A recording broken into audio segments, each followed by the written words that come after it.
Assalamualaikum warahmatullahi wabarakatuh. Nama saya Kaira Udiri Arifana Besari, nomor absen 18 dari kelas 12 MIPA 9, ingin menyampaikan materi tentang pola pertahanan dan pola penyerangan dalam permainan sepak bola. Yang pertama itu ada pengertian sepak bola. Sepak bola termasuk olahraga yang banyak digemari oleh masyarakat Indonesia. Sedangkan pengertian sepak bola adalah permainan yang dilakukan oleh dua tim berbeda dengan komposisi pemain yang berada di lapangan sebanyak 11 orang, di mana masing-masing tim berupaya untuk menang dan mencetak gol ke lawan gawang.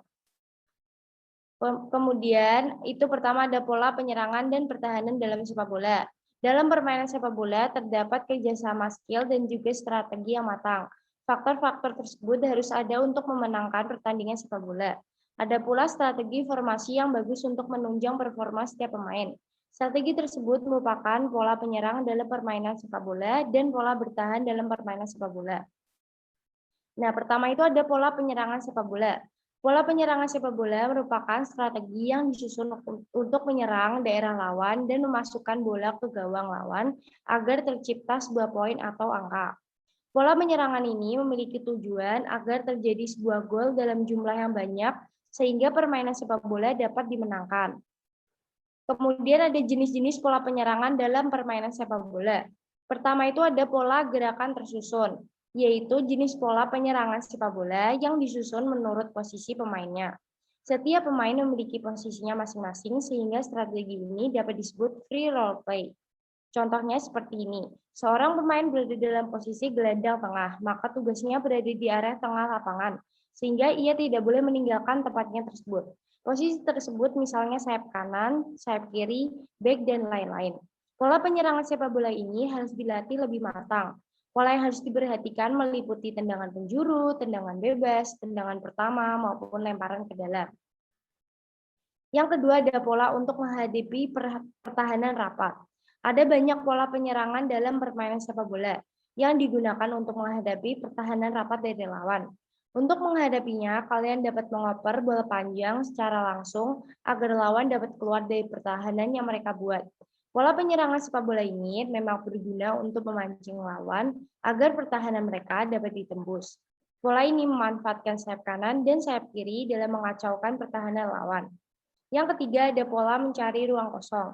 Ada pula pola mencari penyerangan dalam permainan sepak bola dengan memanfaatkan ruang kosong yang tersedia. Pola penyerangan sepak bola ini bertujuan untuk melakukan pola operan terobosan agar penyerangan dapat berjalan dengan baik. Yang ketiga ada formasi dalam pola penyerangan sepak bola. Nah, yang pertama itu ada tipe formasi penyerangan 4-3-3. Formasi pola penyerangan sepak bola ini terdiri dari 4 pemain back, 3 pemain gelandang, dan 3 pemain penyerang. Di bagian belakang formasi terdapat satu pemain yang bertugas sebagai back kanan, dua pemain yang bertugas sebagai poros halang, dan satu pemain yang bertugas sebagai back kiri.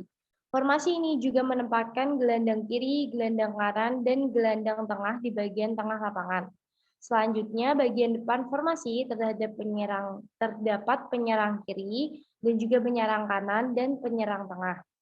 Contoh gambarnya formasinya seperti di bawah ini.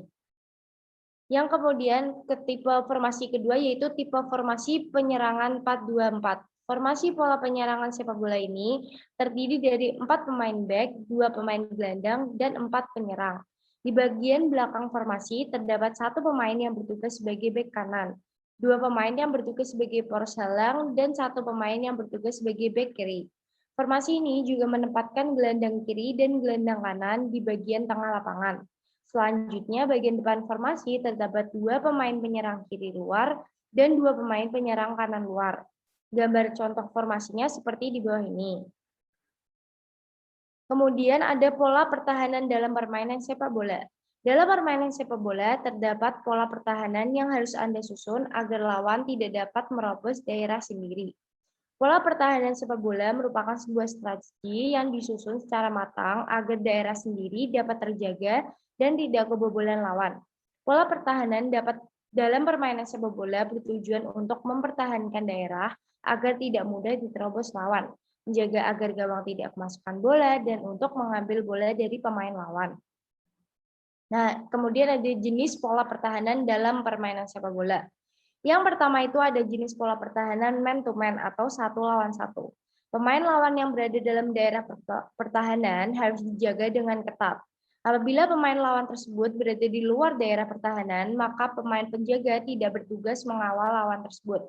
Tapi saat musuh berada di zona pertahanan, maka pemain belakang pun harus menempel pada lawan untuk mengurangi ruang geraknya. Dengan demikian, pembawa bola pun akan kesulitan melakukan umpan atau mengoper. Yang kedua yaitu ada jenis pertahanan area atau zone marking. Pola pertahanan area merupakan pola pertahanan sepak bola yang dilakukan dengan cara membuat sebuah formasi di dalam area sendiri.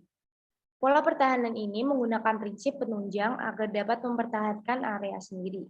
Prinsip pertahanan sepak bola tersebut berupa pengaman daerah, pertahanan dari serangan lawan, membutuhkan kerjasama semua anggota tim, dan juga menggunakan pola pertahanan berlapis agar daerah sendiri tidak mudah diterobos, serta menghabis serangan lawan, menggunakan formasi yang kokoh, dan menggunakan pola pertahanan yang mendorong pemain sendiri kembali ke posisi masing-masing. Yang ketiga ada pola pertahanan kombinasi. Strategi ini dilakukan dengan cara pemain menjaga lawan dan tiba-tiba melakukan gerakan pindah tempat. Namun tugas penjagaan tersebut diserahkan kepada pemain yang paling dekat dengannya. Pola pertahanan ini memerlukan koordinasi yang baik antara pemain satu dengan pemain lainnya. Kemudian ada formasi pertahanan sepak bola. Formasi pertama ada formasi pertahanan 4-3-3. Formasi bola pertahanan sepak bola ini menggunakan 4 pemain back, 3 pemain gelandang, 3 pemain penyerang. Di bagian belakang formasi terdapat 1 pemain yang bertugas sebagai back kanan, 2 pemain yang bertugas sebagai poros halang, dan 1 pemain yang bertugas sebagai back kiri. Secara garis besar, pola bertahan 4-3-3 bisa dibilang cukup efektif karena terdapat 4 pemain belakang yang bertugas sebagai area gawang dan juga 3 pemain tengah pun ikut turut serta menambah fleksibilitas ketika hendak melakukan serangan balasan. Yang kedua ada formasi pertahanan 4-4-2. Formasi ini menggunakan 4 pemain back, 4 pemain gelandang, dan juga 2 pemain penyerang. Di bagian belakang formasi terdapat pemain yang bertugas sebagai bek kanan, stopper, bek kiri, dan juga libero. Formasi ini juga menempatkan gelandang bertahan, gelandang serang, sayap kanan, dan sayap kiri di bagian tengah lapangan. Selanjutnya, bagian depan formasi terdapat 2 pemain penyerang. Contohnya seperti gambar berikut. Demikian presentasi dari saya. Apabila ada salah kata, mohon maaf. Wassalamualaikum warahmatullahi wabarakatuh. Terima kasih telah menonton.